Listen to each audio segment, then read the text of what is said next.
Insectes, un déclin silencieux, c'est le titre et le thème de cette conférence rencontre. Il faut rappeler que de nombreuses études ont mis en évidence le déclin alarmant de certaines espèces et parmi elles, les insectes. Ils représentent plus des 2/3 des espèces vivantes et sont essentiels, faut-il le rappeler, au bon fonctionnement des écosystèmes et à l'équilibre de la biodiversité. Aussi, dans ce tableau du vivant, le silence des insectes a suscité des appels, vous avez dû en voir passer, des tribunes de scientifiques, des articles de journalistes, des campagnes aussi anti-intrants chimiques de la part de citoyens, d'ONG, en tout cas de personnes conscientes du désastre écologique en cours.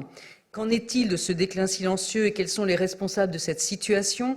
Les systèmes de production agricole actuels sont-ils l'unique facteur de destruction?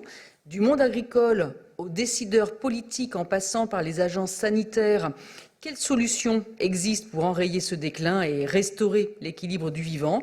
Et en quoi, voilà, on va aborder beaucoup de choses ce soir, mais en quoi les citoyens ont un rôle à jouer dans cette relation avec le vivant qui, si cette relation est altérée, peut avoir des conséquences sur le devenir des humains. Alors avec nous, Stéphane Foucard, merci d'être avec nous, bonsoir. Bonsoir. Vous êtes journaliste au service Planète Science du journal Le Monde et je précise le titre d'un de vos livres « Et le monde devint silencieux ». Voilà comment l'agrochimie a détruit les insectes. Ce livre est paru au Seuil en 2019 et donc vous en bénéficiez en livre de poche. Philippe Grandcola, bonsoir. Bonsoir. Vous êtes écologue, systématicien et biologiste de l'évolution, directeur de recherche du CNRS. Fondateur, on peut le préciser, bien sûr, de l'Institut de systématique, évolution, biodiversité au Muséum national d'histoire naturelle et à Sorbonne Université, et auteur du livre Le sourire du pangolin ou comment mesurer la puissance de la biodiversité, voilà, un livre paru au CNRS édition, et également avec nous Grégoire Loïs. Bonsoir. Bonsoir. Vous êtes naturaliste, directeur adjoint du programme Vigie Nature, Muséum national d'histoire naturelle et OFB, c'est-à-dire l'Office français de la biodiversité. Et je cite le titre de votre livre que je n'ai pas à disposition, mais que l'on peut retrouver bien sûr sur Internet et sur le site du Muséum, Ce que les oiseaux ont à nous dire, un livre paru chez Fayard et disponible également en livre de poche. Alors allez, première question pour au moins essayer de comprendre les choses et brosser un tableau. Quand on parle de déclin, de quoi parlons-nous? État des lieux. Qui veut se lancer? Allez-y, Philippe Grandcola. Oui, donc déclin, bien sûr, c'est un terme qui pourrait paraître finalement un petit peu trop sage. Hein. Certains parlent plutôt de crise ou d'extinction. En fait, ces termes désignent le même type de phénomène. On a devant nous des millions d'espèces dont les individus se trouvent dans des populations. Ces populations subissent des pressions.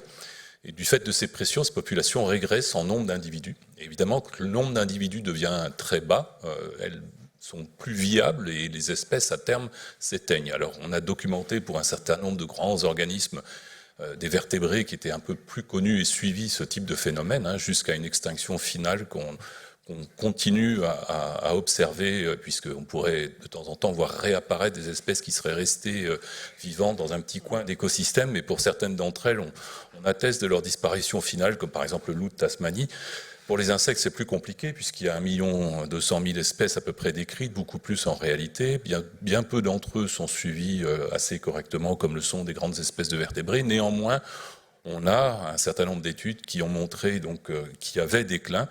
Et de fait de ce déclin, bien sûr, aujourd'hui, comme ces déclins amènent à un certain nombre d'extinctions, que le taux de ces extinctions dépasse de très loin un taux résiduel, un taux qui arriverait de manière naturelle sans action humaine, en fait, on dit qu'on est aujourd'hui dans la 6e crise d'extinction, puisqu'on est dans un taux d'extinction qui est à peu près similaire à celui des crises des temps géologiques, hein, du temps où bien sûr les humains n'étaient pas présents. Avec une particularité pour cette crise, c'est que le déclin et donc l'extinction qui s'ensuit est extraordinairement rapide, infiniment plus rapide que durant les temps géologiques, d'où évidemment l'inquiétude des scientifiques et des personnes qui étudient ce type de phénomène. Est-ce qu'on peut donner un ordre de grandeur peut-être? Je crois qu'il y a des études qui ont été menées sur les 30 dernières années. J'ai cru voir passer des chiffres, vous me dites si je me trompe, hein, près de 40% des espèces d'insectes seraient en déclin et plus de 30% en voie d'extinction, on peut dire ça? effectivement, hein, il y a des chiffres qui circulent. La plupart de ces chiffres, en fait, sont des chiffres qui relèvent des situations qui ont été étudiées plutôt dans les zones tempérées, c'est-à-dire à Europe ou Amérique du Nord. Si on essaye d'étendre ce constat à un certain nombre de zones tropicales, là, on tombe sur un peu plus d'incertitude. Et évidemment, selon les régions du globe, en plus, les impacts des pressions de l'homme sont assez différents. Quand on est dans une région de forêt tropicale, évidemment, ce qui frappe surtout les esprits sont les épisodes de déforestation, ce qui ne veut pas dire qu'il n'y a pas d'autres pressions, hein, à commencer par l'épandage de pesticides. Très souvent, après déforestation, on a culture industrielle. Évidemment, dans des paysages agro-industriels comme ceux qu'on trouve en Europe, on est plus sur des pressions que l'on connaît bien, hein, du type pression agricole avec épandage de pesticides et puis diminution malgré tout de la qualité du paysage. Alors, on va en parler bien sûr des causes. Grégoire Louis, par rapport un peu aux chiffres, en tout cas à l'étendue du désastre, et est-ce qu'il y a des espèces totalement disparues en France d'ailleurs ? Oui, il y a des espèces totalement disparues en France et qui sont revenues d'ailleurs, hein. Il y a un des traits, hein, alors c'est que on peut raisonner en termes d'espèces, c'est très très bien, mais en fait ce déclin de la biodiversité, c'est aussi un déclin qui est finalement une érosion massive de l'ensemble. Donc en fait les espèces disparues, c'est quelque chose de très frappant, c'est quelque chose sur lequel on peut énormément communiquer, d'autant plus qu'ici on en expose des espèces disparues depuis plusieurs dizaines de millions d'années, donc on voit bien à quel point on a perdu quelque chose. Néanmoins, ce qui se passe aussi, c'est qu'on perd... Robert Barbeau parlait de l'érosion de la biodiversité comme de l'érosion de la trame du vivant, hein, d'un tissu qui devient de plus en plus fin jusqu'à se déliter. Et effectivement, il y a cette fonction, le tissu, il a cette fonction de tension, il y a des fils qui tiennent, etc. Puis à un moment, ça lâche, quoi. Et donc, il n'y a pas forcément des extinctions massives d'insectes, comme on pourrait trouver en milieu insulaire, qui sont très bien rapportées d'ailleurs des extinctions de vertébrés, mais il y a effectivement une érosion générale et une réorganisation des communautés avec une simplification des communautés. Et donc dans ces communautés, en fait, ce qu'on appelle des communautés, c'est des assemblages d'espèces, où il y a tout un tas d'interactions entre espèces, et en fait, c'est ce tissu d'interaction qui se délite. Donc c'est ça aussi le déclin de la biodiversité. Vous parlez de simplification, c'est-à-dire ? Eh bien, par exemple, on va imaginer une fonction qui est assurée plus ou moins par un grand cortège d'espèces, et bien petit à petit, c'est de moins en moins d'espèces, voire une seule espèce qui assure cette fonction. Et puis quand cette fonction n'est plus assurée, quand on parle par exemple de pollinisation, il faut trouver un substitut, donc des espèces autofécondes à cultiver ou des choses comme ça. Est-ce qu'on peut rappeler peut-être le rôle justement de ces insectes qui nous garantissent un équilibre de la biodiversité ? Il y a divers rôles. On pense à la pollinisation, on y pense tout de suite parce qu'il y a toute cette communication autour de ce qu'on a sur nos tables, autour de ce avec quoi on s'habille, etc. Mais il y a des rôles qui sont un peu plus masqués. C'est par exemple le recyclage, hein, les fonctions de recyclage. Et ça, c'est les arthropodes en général, hein. On pourrait aller sur les arthropodes, les champignons. Mais la biodiversité, c'est aussi tout ça finalement. Là, on parle du déclin des insectes et il me semble que c'est une manière d'adresser finalement le déclin de ce qui est invisible, mais ce qui assure de grosses fonctions en termes de biodiversité, hein. Et donc il y a le recyclage et puis il y a aussi finalement le contrôle et les équilibres. Avoir une communauté extrêmement dense avec beaucoup d'interactions, c'est s'assurer qu'il n'y aura pas forcément de pullulation de tel ou tel membre de cette communauté. En matière de recyclage, justement, moi, il y a un exemple qui m'a toujours frappé, qui est pas mal médiatisé, donc peut-être vous le connaissez déjà, mais je pense qu'il est intéressant de le rappeler. En fait, c'est ce qui s'est passé en Australie. Vous savez, en Australie, beaucoup de mammifères, mais des marsupiaux qui ont des petites crottes toutes sèches, hein, et les insectes qui sont chargés du recyclage de ces petites crottes, en fait, ne sont pas capables de faire avec les bouses des bovins. Or, on a introduit des bovins en quantité, évidemment, hein, du bétail. Et dans les années 60, on avait plus de 20% des surfaces de pâture, hein, qui étaient littéralement emmerdées, hein, c'est-à-dire couvertes de bouse, avec des pullulations de mouches qui étaient très dérangeantes pour le bétail.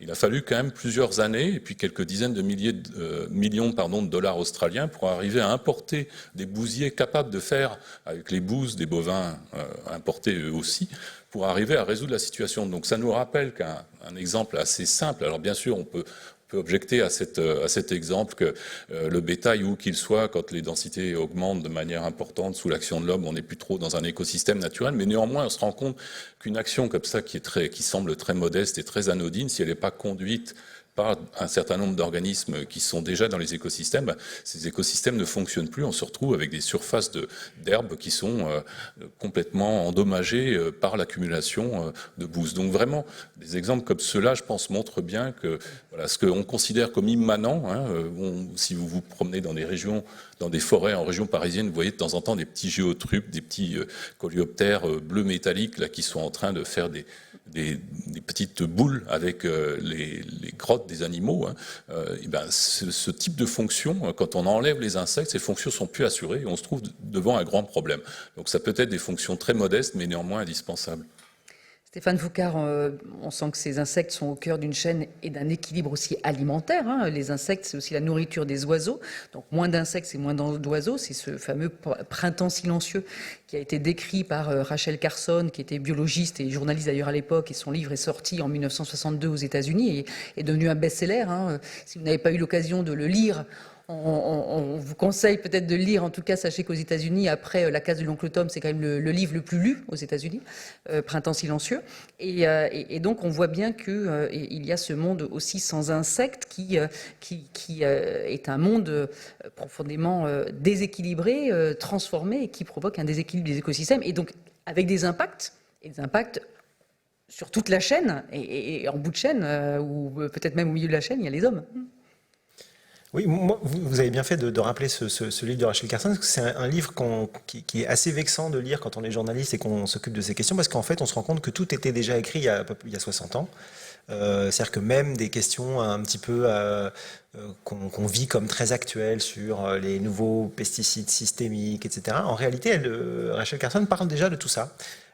Et elle en parle avec un niveau de confiance, une assurance qui est très surprenante quand on voit la prudence épistémique avec laquelle on aborde ces questions-là aujourd'hui, et en particulier la question des dégâts de ces techniques. Donc c'est vraiment un livre à lire, quoi. On change le nom des molécules et ça pourrait être publié aujourd'hui sans qu'on y voie hardir. Et ce qui est intéressant aussi avec le livre de Rachel Carson, c'est que ce qu'elle écrit en 1962, c'est déjà quelque chose qui est connu en réalité et qui est déjà discuté par les scientifiques.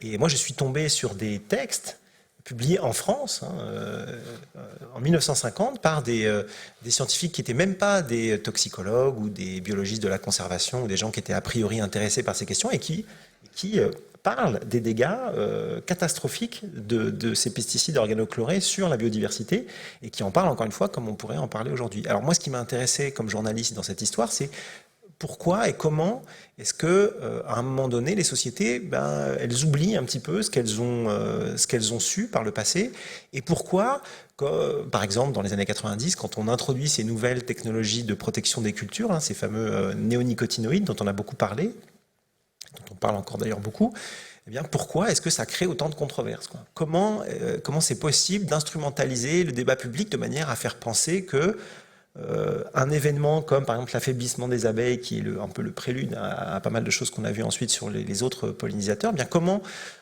cet événement-là, qui est immédiatement concomitant de l'introduction de ces nouvelles technologies de protection des plantes, eh bien il peut être complètement dissocié de ces produits. Et comment dans le débat public on va introduire l'idée que c'est une controverse, que c'est compliqué, que la science n'a pas encore parlé, qu'il faut plus de recherche, qu'il faut mieux mesurer le phénomène avant de pouvoir l'attribuer, etc. etc. Alors, il y a des choses amusantes. Il y a dans cette salle un des premiers experts qui a travaillé sur la question qui raconte que... dont on peut donner le nom. Oui, c'est Gérard Arnold, qui est apidologue au CNRS, qui est juste là, et qui raconte que quand, au début des années 2000, on lui demande de travailler sur cette question-là, eh bien, son premier réflexe, c'est de se dire, c'est quand même bizarre qu'on me demande de faire un rapport d'expertise, parce que les abeilles présentent des troubles qui pourraient tout à fait être attribuables à l'introduction de neurotoxiques, alors qu'on vient d'introduire des neurotoxiques. Et moi, c'est ça qui m'intéresse comme journaliste, c'est un petit peu de dénouer ces fils-là et d'essayer de comprendre comment on crée de la controverse à partir de pas grand-chose, en fait. Alors on va bien sûr s'intéresser à la controverse, à la fabrique du doute, mais auparavant, essayons de comprendre un peu quels sont les responsables, quelles sont les causes aussi responsables du déclin des insectes. au centre de débats et de controverses et au cœur aussi d'énormes enjeux industriels et économiques, on va le comprendre. Mais est-ce que d'emblée, parce qu'on pense à l'agriculture intensive de l'après-deuxième guerre mondiale et à ces choix de société dite moderne, est-ce que vraiment c'est la première cause, mais est-ce qu'il y en aura d'autres aussi? Donc partons peut-être d'abord sur cette agriculture intensive pointée du doigt. Qui veut répondre? Grégoire Loïs? Ouais, écoutez, oui, la plupart des informations que j'ai, ou en tout cas les plus précises, elles viennent finalement de la lecture des articles de Stéphane Foucault. Parce que c'est un sujet, si vous voulez, quand on est naturaliste et qu'on travaille, finalement, au bout d'un moment, il y a une forme de saturation. Ça devient un peu pénible. Les organochlorés viennent d'être mentionnés. Et surtout, l'oubli de ce qui s'est passé avec les organochlorés, ce qui est particulièrement manifeste, par exemple, c'est toutes ces bestioles qui se nourrissent exclusivement d'insectes en France, qui sont les chauves-souris, où en fait il y a eu des effondrements mais massifs. On n'imagine même plus des effondrements comme ça. C'était au muséum qu'était coordonné le marquage des chauves-souris, le bagage des chauves-souris, pour essayer d'avoir des éléments d'information sur leur déplacement et leur survie. Il s'est quasiment arrêté faute de combattants en Île-de-France. Donc ça a toujours commencé sur les gros bassins. L'Île-de-France, c'est un gros bassin agricole, je le dis. Quand on dit ça à des gens qui sont ils ont l'impression que l'Île-de-France est simplement un échangeur autoroutier. Non, on est vraiment le bassin parisien. Et donc, il y a eu des effondrements absolument massifs. Finalement, on a oublié ça. Donc maintenant, on se réjouit de voir remonter ces espèces qui sont strictement insectivores et qui remontent, en fait, mais qui remontent des limbes. C'est-à-dire que c'est un peu comme la remontée, ce que Daniel Pauly avait montré, la remontée de la morue à Terre-Neuve, où il disait, ah bah super, les 10 dernières années, ça a augmenté de 10%, et ça a chuté d'un ordre de grandeur qui est absolument, c'est 99,99%, le taux d'extinction qu'il y a eu avant.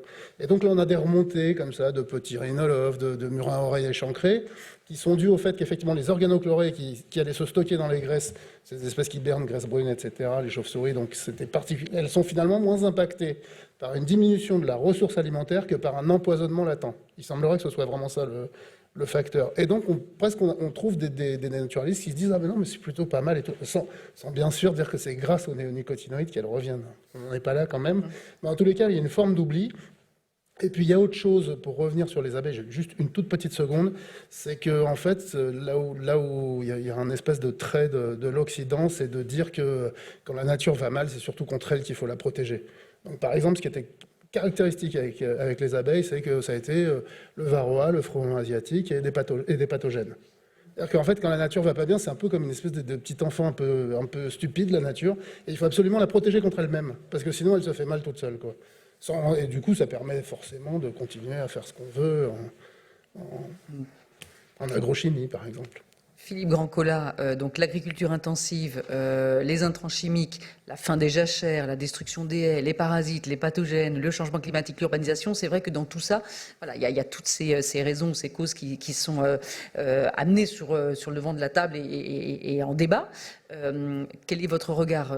C'est véritablement, parce qu'on parle aussi de ces intrants chimiques, voilà, est-ce qu'il y a vraiment un facteur plus qu'un autre? Alors effectivement, c'est très difficile d'arriver à, je dirais, à échanger, à communiquer avec le public ou avec les décideurs sur ces questions-là.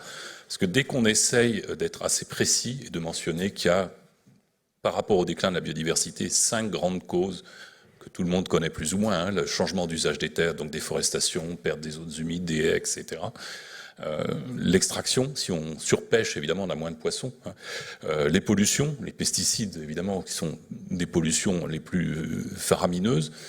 Le changement climatique et puis les transports d'espèces. Si on rappelle tout ça, on court le risque quelque part de laisser croire que l'une d'entre elles est très importante, la déforestation. On voit des images d'Amazonie épouvantables ou du bassin du Congo un peu moins souvent ou de Malaisie. Et puis on oublie les pesticides. Alors si on parle des pesticides, évidemment on peut être accusé aussi d'oublier la déforestation.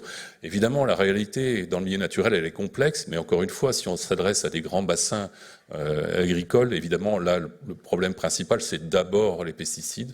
Et il y a des études quand même qui le montrent de manière assez claire. Alors évidemment c'est un sujet complexe, non seulement à cause de la multiplicité des causes, mais également à cause des écosystèmes dont on parle. Il faut rappeler qu'en France, on a 40 000 espèces d'insectes, en France métropolitaine. Donc 40 000, c'est quand même beaucoup. Sur ces 40 000 espèces d'insectes, il y en a au moins 5000 qui peuvent tenir un rôle, même momentané ou particulier, de pollinisateur. Donc c'est quand même un ensemble qui est extraordinairement complexe. Évidemment, étudier sa dynamique et comprendre quels sont les facteurs qui amènent à son déclin, c'est une sorte de défi. En même temps, il y a des éléments qui sont tellement évidents qu'il y a déjà un grand nombre d'études en Europe qui ont réussi à démontrer qu'effectivement, dans les paysages agricoles industriels, les pesticides et la simplification du milieu naturel sont les causes principales. Ce qui ne veut pas dire derrière qu'un certain nombre d'espèces introduites exotiques ne posent pas de problème, on parlait du frelon asiatique tout de suite, ou que le changement climatique, bien entendu, n'ait pas d'effet, bien entendu, il en a, et c'est évident, mais néanmoins... Il n'y a pas qu'une cause, mais il y a une cause peut-être plus impactante que les autres. Tout à fait, surtout si on s'adresse à des milieux dans lesquels on pratique une agriculture intensive, évidemment. Stéphane Foucard, depuis quand est-ce que l'agrochimie est au courant des risques que les produits phytosanitaires, donc dits phytosanitaires, font potentiellement courir à la biodiversité? Dans ce cas-là, est-ce qu'on peut parler d'une fabrique du doute, de l'ignorance sur les effets des intrants chimiques? Avec quelle stratégie finalement? Ils sont au courant dans la mesure où leurs produits sont développés pour produire ce genre d'effet. C'est-à-dire que, et c'est vrai qu'il y a tellement de déni dans l'espace public sur ces questions-là que parfois on oublie que les insecticides, c'est quand même fait pour tuer des insectes, quoi. Et quand on met des insecticides partout, bien forcément, il y a des effets inévitables sur l'entomofaune. Je ne sais pas exactement depuis quand ils savent qu'il y a un énorme problème avec leurs produits, et en tout cas avec certains d'entre eux. Mais ce qui est sûr, c'est que on sait que depuis la fin des années 90, le début des années 2010, l'industrie a, d'une certaine manière, militarisé cette idée de la multifactorialité. C'est-à-dire que quand vous êtes sans cesse en train de mettre toutes les causes possibles du déclin des insectes sur un même plan, eh bien, ce que vous induisez à la fois dans le public et parmi les décideurs, c'est une forme de paralysie, quoi. C'est une forme de fatalisme. Il y a tellement de choses qui entrent en ligne de compte que on ne peut plus rien faire, quoi. C'est-à-dire si c'est effectivement à égalité l'éclairage nocturne, l'artificialisation des sols, le changement d'usage des terres, les pesticides, le changement climatique, les espèces invasives, les pathogènes naturels, le varroa, tout ce que vous voulez. Si c'est tout ça, en fait, on ne peut plus faire grand-chose. Et puis, quitte à faire quelque chose, autant faire quelque chose qui ne va pas avoir un impact sur nos agriculteurs qui ont développé des pratiques qui sont complètement inféodées à ces produits. Donc il y a une façon là encore une fois, je pense que le terme n'est pas impropre, de militariser cette question de la multifactorialité pour ne rien faire. Et vraiment, l'industrie, c'est quelque chose c'est un rôle qu'elle a eu, et qu'elle a toujours d'ailleurs, devant chez Bayer, devant le siège de Bayer, à une époque, il y avait une statue. Bayer qui a racheté Monsanto, qui est la firme qui a inventé en fait les néonicotinoïdes. Il y avait une statue qui représentait une grande abeille avec dessus collé un varroa. Et c'était vraiment une sorte d'emblème pour montrer que le déclin des abeilles, c'est pas notre faute, c'est la faute du varroa. Et ce qui est très subtil dans toutes ces questions, c'est que tout est très évidemment intriqué et qu'en effet, on trouvait beaucoup plus de varroa dans les colonies qui étaient en déclin.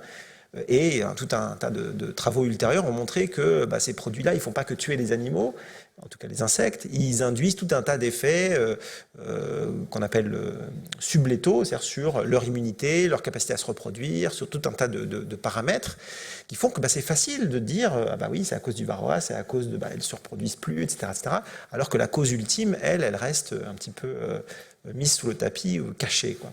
Donc oui, il y a une fabrique du doute à l'évidence qui s'est produite, qui survient toujours. Enfin, on discute toujours de ces questions comme si on les découvrait, alors que depuis une quinzaine ou une vingtaine d'années, on a quand même fait beaucoup de chemin. Grégoire Loïs ou Philippe Grandcola, vous voulez réagir peut-être ou compléter? Oui, il me semble qu'effectivement, pour parler plus simplement, effectivement, les insecticides d'une manière générale, mais en fait, dans l'industrie, j'ai eu l'occasion d'assister à des échanges avec des industriels. Il y a un terme encore plus simple que phytosanitaire, c'est biocide. Bios, c'est la vie. Donc voilà, c'est juste des produits qui sont destinés à tuer de la vie, tuer du vivant. Donc après, finalement, c'est presque un gage de succès. Enfin, je veux dire, cet effondrement des insectes, c'est presque leur succès qui est couronné, quoi. Mais en fait, il y a une forme d'effectivement, ça pose des problèmes sociaux absolument considérables. Le fait d'abaisser les effets sublétaux, on en parlait Enfin, en tout cas, il me semble que ça échappe tout le temps, c'est qu'on a tout le temps l'impression du pesticide qui tue directement. Et ça, même pour des vertébrés, hein. Même pour les oiseaux, on a toujours l'impression que le problème avec les oiseaux agricoles, c'est qu'ils vont tomber raides morts après un traitement. C'est pas du tout ça, en fait. C'est vraiment une diminution de l'état de santé général. Et donc, comme un organisme humain, finalement, quand on est frappé par une diminution de l'état de santé, on est susceptible d'attraper n'importe quel pathogène qui passe parce qu'on a un système immunitaire très abaissé. Exactement. Et donc, c'est ça qu'on constate. C'est pas une mortalité directe. La mortalité directe, c'est presque anecdotique, finalement, par rapport à cette érosion de l'état de santé, cette pression qui pèse, parce que ces molécules, les néonicotinoïdes, qui ont été découvertes et industrialisées par Bayer, mais qui existent dans la nature, hein, c'est des mécanismes de défense des plantes contre les insectes qui sont herbivores, comme tout un tas de pesticides d'ailleurs. Et ces mécanismes de défense, ils existent, j'ai perdu le fil, mais ils existent naturellement, ce que je veux dire, voilà. Oui, c'était... J'ai perdu le fil, c'est pas tout à fait ce que je voulais dire. Pardon. En tout cas, ce qu'on comprend quand même, c'est que voilà, il y a ces produits qui sont là. Si certains sont interdits, on voit de nouveaux ou de nouvelles molécules, en tout cas de nouveaux néonicotinoïdes entrer sur le marché.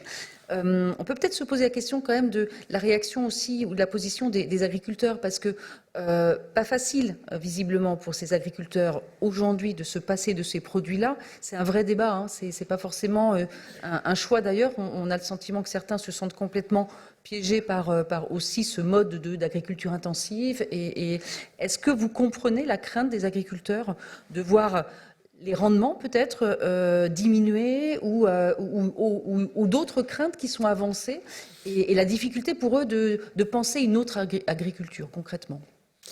Stéphane Foucault. Ouais, alors, déjà, je pense qu'il ne faut pas incriminer les agriculteurs qui sont pris dans un système que souvent ils subissent. Hein. Alors, la question des néonicotinoïdes, elle est intéressante parce qu'elle prend un petit peu à contre-pied toutes les images qu'on se fait de l'utilisation de ces produits. Et pour une raison, là, par exemple, il y a un épandage, quoi, et donc on a le sentiment que, comme ça a toujours été le cas, quand un agriculteur est confronté à un problème dans une parcelle, eh bien, il va répandre un produit pour régler ce problème, mais qu'il n'aurait pas utilisé ce produit s'il n'y avait pas eu de soucis, il n'y avait pas eu de ravageurs sur sa parcelle. Bon, en réalité, toute la question que posent les néonicotinoïdes, c'est une autre question. C'est une assurance, en fait. Et ça, c'est quelque chose. Je pense que la presse a une forme de responsabilité là-dedans, c'est qu'en fait, les gens n'ont pas vraiment, le public, je pense, n'a pas vraiment en tête ce que c'est que vraiment l'utilisation de ces produits telle qu'elle se fait aujourd'hui, en tout cas de manière essentielle. C'est une technique dans laquelle on prend la semence, hein, la graine, et on l'enrobe avec le toxique. Donc, la graine, c'est plus une graine comme vous et moi, on a l'impression que les gens sèment des graines, c'est plutôt une sorte de petit Smarties, c'est comme un bonbon, quoi, coloré, en fonction du produit qui le gagne. Alors, il y a des néonicotinoïdes, il y a aussi des fongicides maintenant, mais tout un tas de choses dans ces fameuses résines, ce qui fait que le produit, une fois qu'il pousse, il est intégralement des racines aux feuilles, à la tige, au pollen et au nectar s'il y en a, imprégné par de petites doses de ce toxique. Et donc, ce sont des traitements qui sont prophylactiques, qui sont préventifs. Et donc, on a, en quelques années, changé complètement la manière d'utiliser ces produits qui étaient, dans un premier temps, curatifs et qui sont devenus prophylactiques. Et ça veut dire quoi? Ça veut dire que vous avez aujourd'hui, dans les pays comme en Europe de l'Ouest ou aux États-Unis ou en Amérique d'une manière générale, qui ont développé une agriculture très dépendante aux intrants chimiques, vous avez des millions d'hectares qui sont insecticides.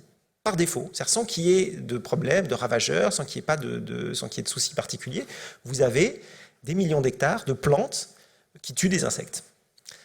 Et donc, une fois qu'on a compris ça, on comprend pourquoi en fait, le changement de technique de protection des plantes est susceptible d'avoir causé autant de dégâts. Alors pourquoi est-ce que c'est compliqué pour les agriculteurs de se passer de tout ça?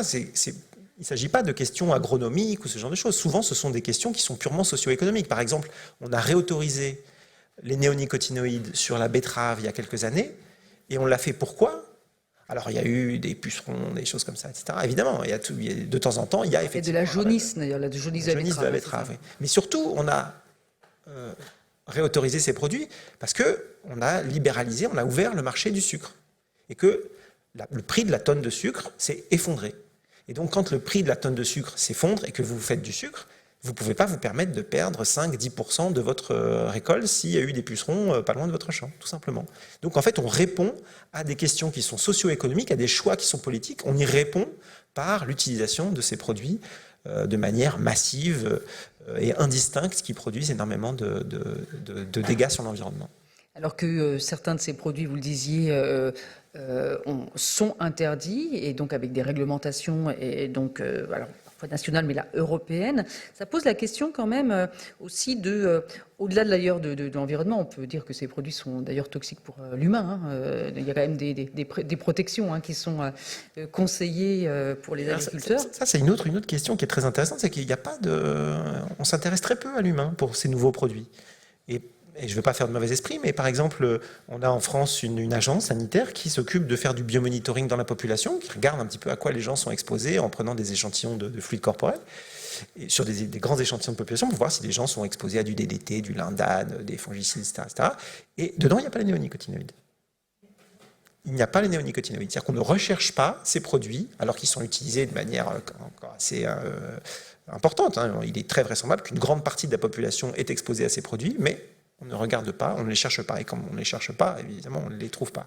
Donc il y a aussi, de ce point de vue-là, une fabrique du doute qui relève simplement de stratégies d'évitement où, en fait, on ne fait pas de recherche.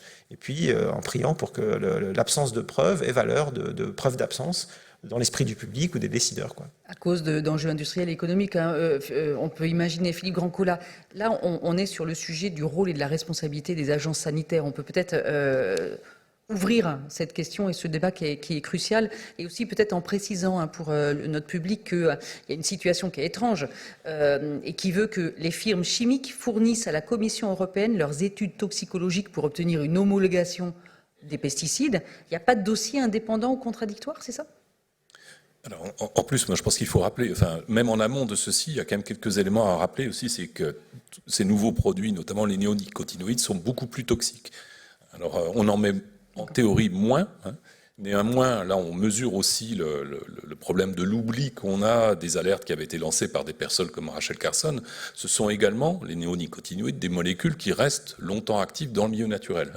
Donc, il faut rappeler que quand on en met comme ça de manière systémique, on en met beaucoup, trop.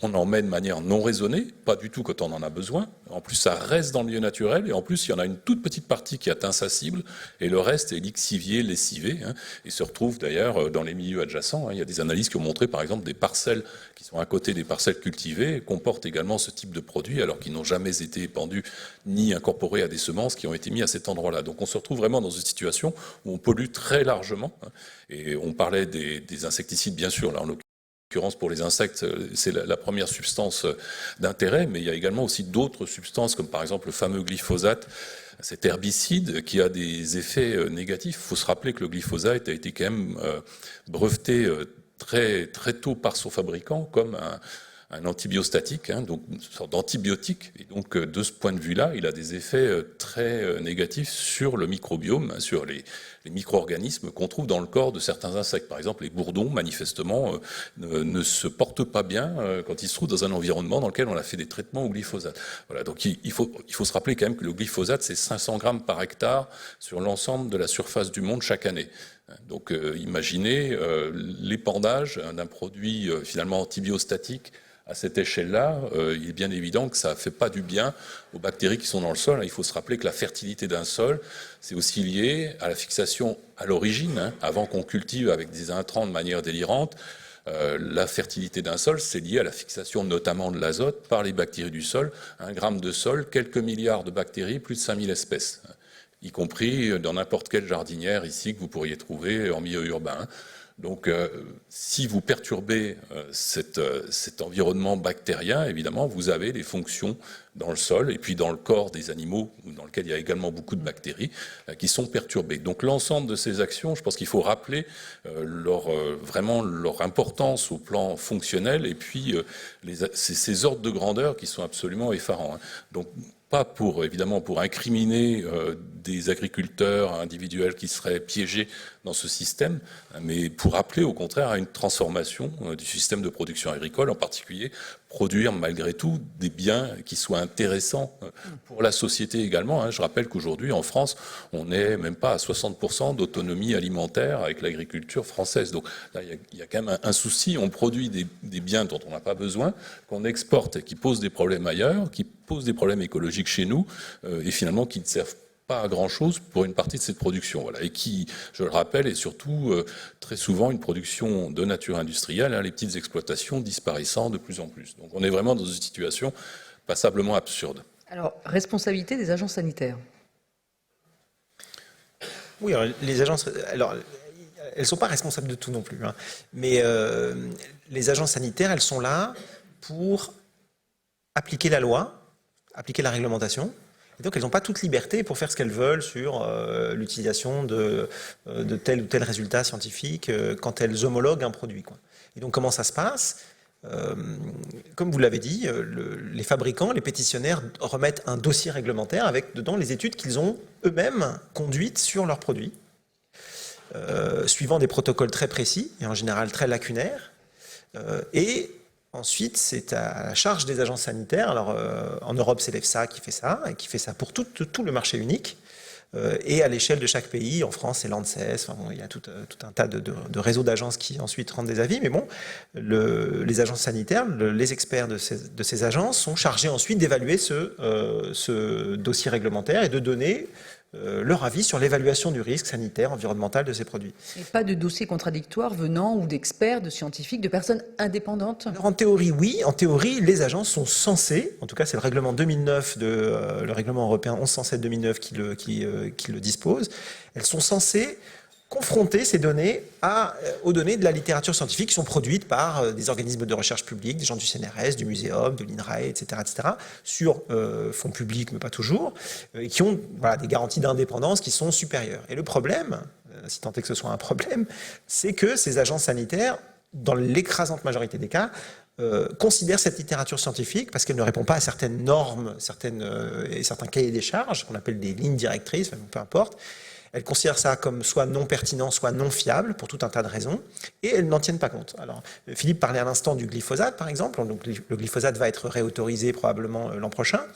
Et il faut savoir que les agences sanitaires, en tout cas l'EFSA, alors c'est pas l'EFSA, c'est un peu plus compliqué, mais pour faire simple, on va dire que les autorités sanitaires européennes ont écarté de leur analyse 99,4% de la littérature scientifique sur le glyphosate, et ne se sont prononcés que sur la foi des études industrielles qui leur ont été fournies par les pétitionnaires. Et c'est comme ça que le système, légalement, fonctionne. Philippe Grandcola, comment est-ce que les agences sanitaires justifient leur méthode? Alors effectivement, comme Stéphane vient de le dire, on est dans un contexte légal où il y a des règles qui sont émises et puis qu'un certain nombre d'agences sont obligées de suivre. Je pense qu'on peut... La difficulté, c'est que finalement, on se rend compte qu'un certain nombre de secteurs de la société sont ligotés dans ces situations. On peut parler des agriculteurs. Évidemment, il ne faut pas les désigner à la vindicte comme seuls responsables, bien au contraire.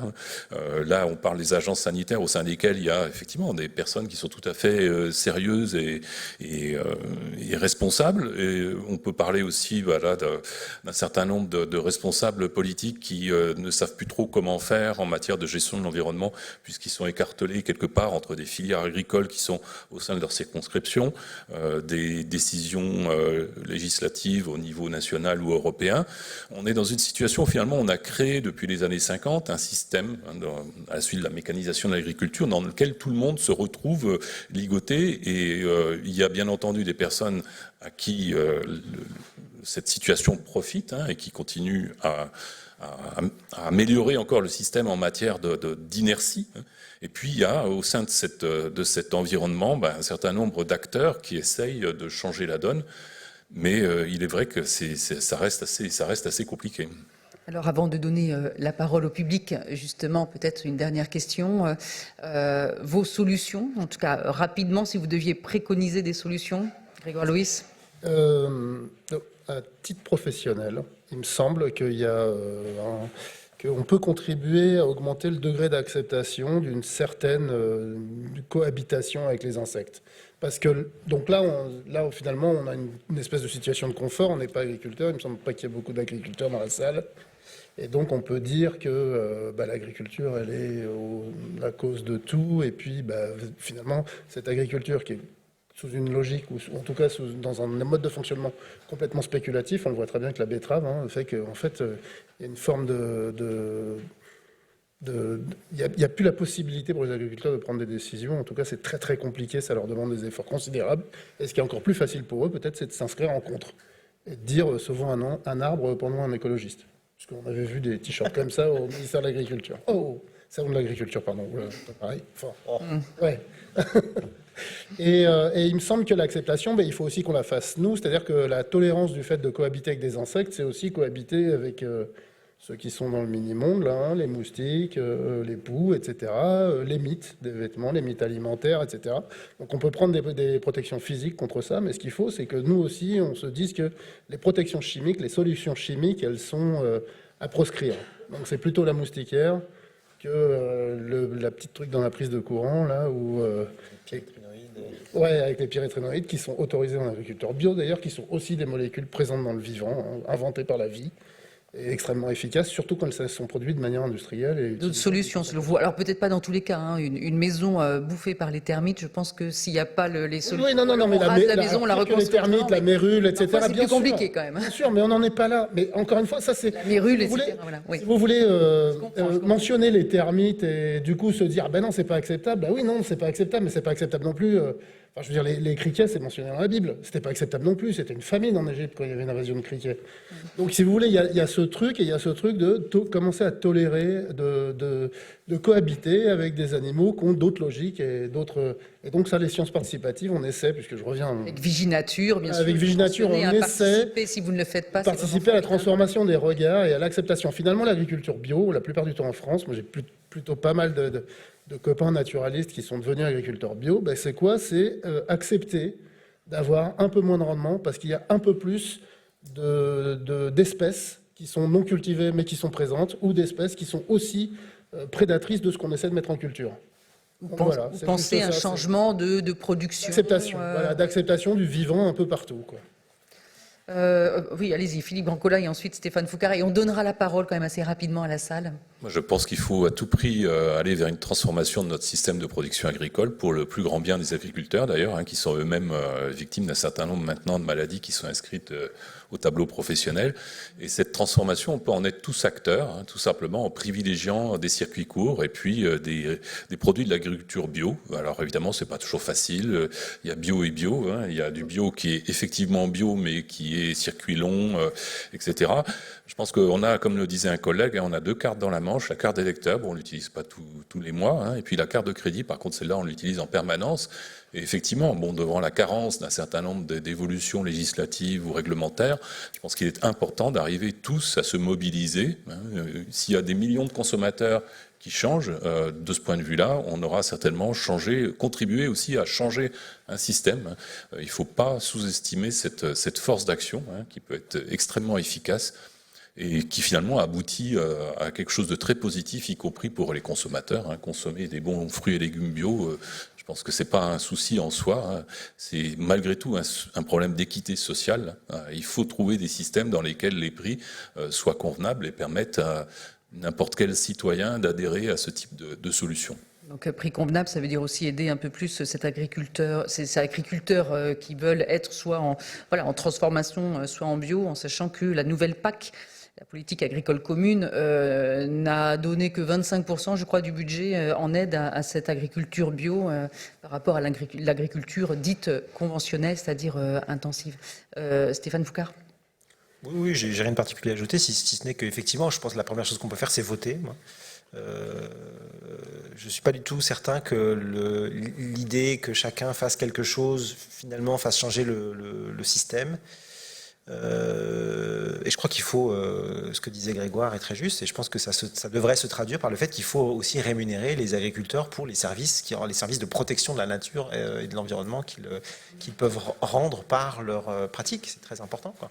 Service écosystémique, oui, parce qu'effectivement, les agriculteurs n'ont pas forcément des revenus pour ceux qui tentent de limiter les intrants chimiques, etc. Sachant que là, c'est déjà quasiment perdu jusqu'en 2027, puisque la PAC qui vient d'être négociée voilà, vous l'avez dit de manière polie, mais c'est une catastrophe, quoi. Voilà, ça va rien changer aux équilibres en cours, et je pense que ce sera même encore pire pour les agriculteurs qui sont déjà installés en bio, qui vont pas toucher d'aide à la conversion. Donc c'est une catastrophe, quoi. Donc même, on risque peut-être de voir certains agriculteurs bio arrêter, c'est ça? En tout cas, il y a une probabilité supérieure que ça arrive dans les prochaines années qu'au cours des dernières années, ouais. Alors je me tourne vers vous, bien sûr, un micro circule. Si vous voulez poser des questions, demander, ou exprimer tout simplement un avis, des retours de terrain, vous êtes tout à fait libre. Allez-y, oui, monsieur.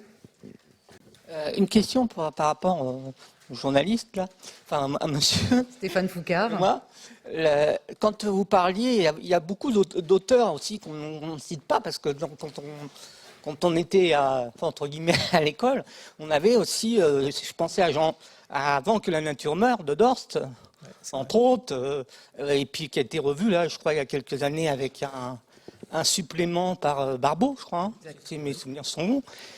Donc ça, c'est des livres aussi qui émettaient ces idées-là, surtout Dorst, enfin, si mes souvenirs sont bons. Jean Dorst, oui. Jean Dorst. Que nature ne meure. Voilà, et donc qui a été revu ici. Et il y a aussi un petit problème d'éducation, parce que je regardais par rapport aux insectes, tout à l'heure dans la définition, vous avez mis, c'est de loin, ces insectes que l'on aime de loin.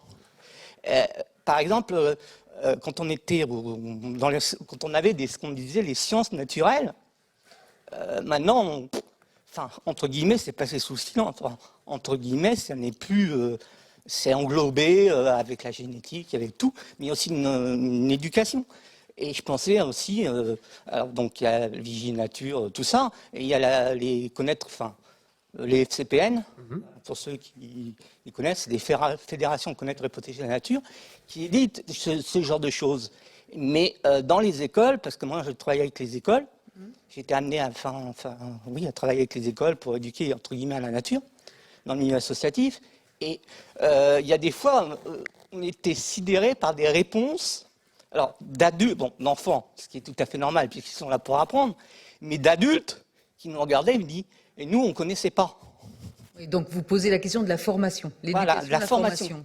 Et de l'éducation. Parce que re-rentrer, protéger les insectes, ça, mais il y a des choses, par exemple, ce qui me vient à l'esprit le plus parlant, c'est un jour un jeune professeur de sciences naturelles qui me dit faut remettre les poissons rouges dehors dans la rivière.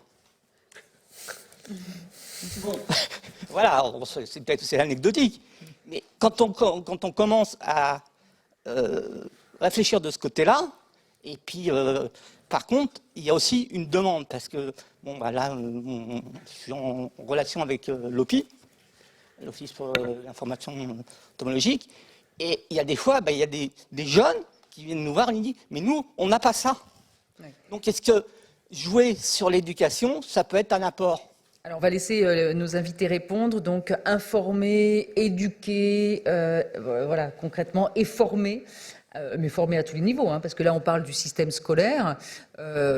Souvent, on retrouve des jeunes beaucoup plus conscientisés que des adultes, ou certains qui dirigent ou qui sont aux manettes du pouvoir. Donc, voilà, il ne faut pas oublier ça aussi. Philippe Grandcola ? Oui, effectivement, c'est une dimension extrêmement indispensable. Alors, moi, j'ai un collègue, justement, Marc-André Sellos, qui a d'ailleurs publié récemment une tribune avec Gilles Boeuf là, sur ce sujet-là. Hein. Il est évident que dans les formations initiales, scolaires, etc., on doit avoir une vision meilleure de la biodiversité. C'est vrai que le problème des programmes d'enseignement, c'est que c'est une sorte de millefeuille. Hein. On a au début des feuilles qui sont assez traditionnelles. Il y a des nouvelles disciplines qui apparaissent, on rajoute des feuilles sur ces nouvelles disciplines, parce qu'évidemment, en tant qu'individu, citoyen, au sein de la société, on a besoin de savoir de quoi il s'agit. Puis à la fin, on se retrouve avec 1000 feuilles, et puis finalement, moins de place pour chacune de ces feuilles dans un programme général. Alors on doit se rappeler dans ces cas-là qu'effectivement, on doit avoir des fondamentaux dans un programme d'enseignement qui sont vraiment par lesquels on doit commencer, et puis après, le reste suit. Hein. Ce qui n'empêche que ça, c'est une formation initiale, et puis évidemment plein de formations continues. Moi, je me suis retrouvé récemment devant l'Assemblée nationale allemande de sa présidente pour parler des questions de biodiversité. D'ailleurs, il y avait relativement peu de députés présents, mais il faut dire que c'était un mauvais jour, c'était un jour de 49-3, donc ça facilite pas les choses. Dans tous les secteurs de la société, évidemment, il doit y avoir un dialogue avec la science. Et les médias, de ce point de vue-là, ou les programmes de sciences participatives, jouent un rôle absolument crucial. Il faut à tout prix c'est ce qu'on appelle une sorte de reconnexion à la nature. Pour moi, le terme reconnexion, même trop gentil, on devrait dire une connexion. Parce que beaucoup d'entre nous ne sommes plus vraiment connectés, y compris certains agriculteurs. Donc je pense que l'important, c'est d'arriver effectivement à avoir une meilleure tolérance et puis une connaissance des fondamentaux. Et ça peut s'acquérir de plein de manières différentes, y compris dans un dialogue comme celui de ce soir. Grégoire Loïs, alors connexion à la nature, et c'est marrant, vous parlez des agriculteurs qui ne sont pas connectés, certains en tout cas prônent la technologie, l'agriculture 4.0, moi j'imagine que ça ne doit pas vous faire plaisir Grégoire Loïs, mais il y a aussi ces solutions qui sont avancées sur ce terrain-là. Ouais, tout à fait. À propos des agriculteurs, c'est quand même des gens qui sont au contact du vivant, donc ils ont une certaine connaissance avec un prisme. Mais ce prisme, c'est aussi le prisme, et on en revient sur l'éducation, c'est aussi un changement de regard.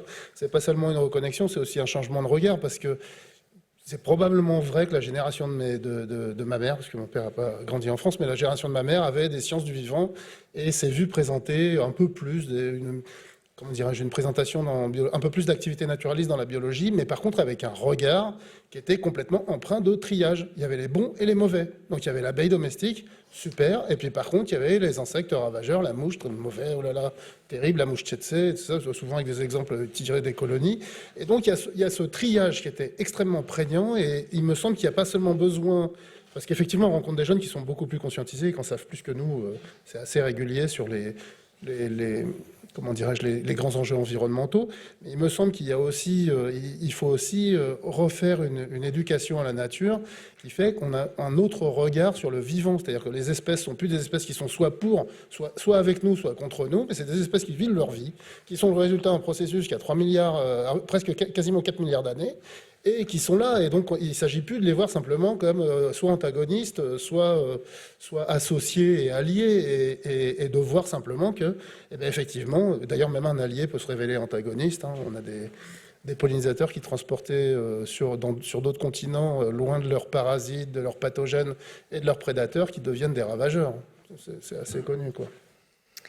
Une autre question. Oui, il y a des mains qui se lèvent, effectivement. Allez-y. Au moins 5, alors il nous reste 8 minutes, 7 minutes. Je me demandais, est-ce que vous pouvez repréciser un peu votre vision du système agricole qui serait compatible avec une profusion ou au moins un monde vivant, parce qu'il me semble que si on applique les mêmes tendances industrielles qu'on retrouve dans le système conventionnel dans le bio, c'est pas forcément la situation miracle. Et du coup, je suis peut-être un peu vénère sur la question, mais j'aimerais que vous reprécisiez votre vision pour faire cohabiter à la fois biodiversité et production peut-être raisonnée de notre alimentation. Donc un peu quelle agriculture pour demain, quoi, c'est ça. Enfin, la réponse, elle a été en partie donnée, c'est-à-dire qu'il ne faut pas que l'agriculture... Si l'idée, c'est d'industrialiser la production d'agriculture bio, on va effectivement arriver assez rapidement, et de la soumettre en plus aux mêmes pressions spéculatives des marchés, on va arriver à peu près à la même question. Le truc, c'est peut-être d'assumer le fait qu'effectivement, l'agriculture, c'est aussi un support de vivant et un support de vie, et de commencer à intégrer dans les logiques de marché le fait que l'agriculture, elle contribue à maintenir des écosystèmes en place, et que ces écosystèmes, services écosystémiques 2004, etc., que ces écosystèmes, c'est le socle de tout le vivant en soi, quoi. Donc l'agriculture, c'est pas juste faire des pois chiches bio, c'est aussi avoir des parcelles agricoles de production de pois chiches bio qui soient hospitalières aux vivants. Et donc voilà peut-être la solution. Ça veut pas dire qu'il faut que les rendements soient ridicules non plus. Simplement, il faut que la prise en compte du vivant dans la production agricole, elle soit de fait. Il y a des zones ateliers dans lesquelles ces procédés ont été mis en place. Donc c'est déjà testé grandeur nature, c'est pas une utopie. Alors je crois qu'il y avait une question, madame. Oui, allez-y. Malheureusement, c'était pas une question, c'était juste pour répondre à monsieur. Oui. Concernant l'éducation, ça se joue, il y a des projets qui sont en cours, ça s'appelle les cours Oasis dans les écoles, où il y a des gros travaux pour rendre les sols perméables et une végétalisation des cours d'école. Donc il y a un vrai travail de sensibilisation qui est en cours, ça prend du temps. Dans les Mais écoles, hein. Exactement, mais ça a démarré. École primaire, hein, c'est ça. École primaire, et après ça commence aussi au collège. D'accord. Vous pouvez rappeler peut-être le nom de... Les cours Oasis, Cours Oasis. on peut regarder sur Internet. Hein. Monsieur, tout en haut. Oui, bonsoir. Donc, si on commence à changer quelque chose, quelles sont les échelles de temps pour réparer un sol, pour revenir à un Un monde sol vivant. dans l'ordre? Alors là, pour le coup, moi, j'ai une réponse. Et c'est une réponse, d'ailleurs, vous en avez probablement tous un petit peu entendu parler. J'ai un copain, on s'est rencontrés quand on baguait des oiseaux, qui a monté une exploitation agricole après avoir été permanent de la LPO Drôme pendant des années. Il a monté une exploitation agricole qui est fréquemment médiatisée. Et il est dans la plaine de Valence. La plaine de Valence, je ne sais pas si vous connaissez, mais si vous voulez, ça ressemble à un mini-Beauce. Il est entouré d'exploitations qui sont tenues par ses cousins, qui sont en conventionnel, hard. Et en fait, il y a 14 ans maintenant, il a décidé d'arrêter d'être permanent de la LPO et de reprendre une activité. Il est sur 18 hectares et c'est tout bonnement hallucinant. C'est-à-dire qu'en 14 ans, on a une restauration des écosystèmes qui est complètement incroyable. Ça demande des efforts assez... Il vit bien, parce qu'il fait beaucoup de ventes directes, et puis qu'il a un espèce de soutien de la communauté naturaliste, naturophile locale. C'est dans la Drôme, hein, c'est un département dans lequel c'est plus simple de devenir agriculteur bio que dans la Seine-et-Marne. Et finalement, en fait, le résultat, donc je sais pas, il a encore été sur Antenne 2 il n'y a pas très longtemps, le résultat en 14 ans est absolument hallucinant. Il y a une espèce, on n'a pas résilience, etc., mais en tous les cas, il y a une force de retour au vivant qui est absolument phénoménale. Je crois que la vie, c'est un truc ça bouillonne, quoi. C'est-à-dire, ça ne demande que ça. Hein. C'est presque difficile de s'en débarrasser. La preuve. Du coup, si on arrête tout, ça revient très très rapidement, quoi. Alors, Gérard Arnold, je crois que vous voulez réagir. Oui, pour Stéphane en particulier. Tu as parlé de la fabrique du doute, mais aussi à la fabrique de l'ignorance.